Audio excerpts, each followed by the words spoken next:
ফৈজাবাদ বিন যুগে যুগে আর একটা হবে না, যুগে যুগে আসে না। বাংলাদেশে শুধু না, বাংলাদেশের এখনো কোনো পদক নেই তিনি সেটা পাননি। কুকাকা অ্যাওয়ার্ডের মতন অ্যাওয়ার্ডও পেয়েছেন, 21 পদক পেয়েছেন, জাতীয় চলচ্চিত্র পদক পেয়েছেন, বাংলাদেশ একাডেমি পদক পেয়েছেন, এমন কোনো ইয়ে নেই। আমিও 21 পদক পেয়েছি।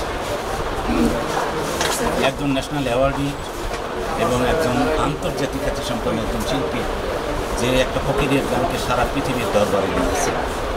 সে কারো ব্যক্তিগত, আমার স্ত্রী নয়, বাংলাদেশের কারো, সে শুধু একা, আর কারোর মা না, কারো বোন না, কারো শাশুড়িও না। সে দেশের জনগণের, সারা পৃথিবীর মানুষের, সারা পৃথিবীর জনগণের। সুতরাং তার প্রত্যেকটা প্রাপ্য যেগুলো রাষ্ট্রের কাছে, জাতির কাছে, সমাজের কাছে, সেটা দিলে আমি খুব খুশি হই। যেমন তাকে যদি শহীদ বুদ্ধিজীবী গোরস্থানে দাফন করা হয়, তাহলে আমার থেকে খুশি আর কেউ হবে না। এবং তার আত্মাও এবং সারা বাংলাদেশের মানুষ অন্তত প্রত্যেক দিন যে একবারে দেখতে পাবে, আমরা দেখতে পাবো।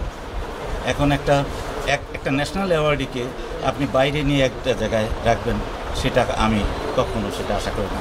ফৈজাবাদ মিত্র জাতির, রাষ্ট্রের, সারা পৃথিবী তার জন্য তাকায় আছে। সে তো একজনের স্ত্রী হতে পারে না, একজনের মা হতে পারে না, সে তো হাজার লক্ষ কোটি মানুষের ফৈজাবাদ বিন। তার জানাজা সাধারণভাবে হবে কেন?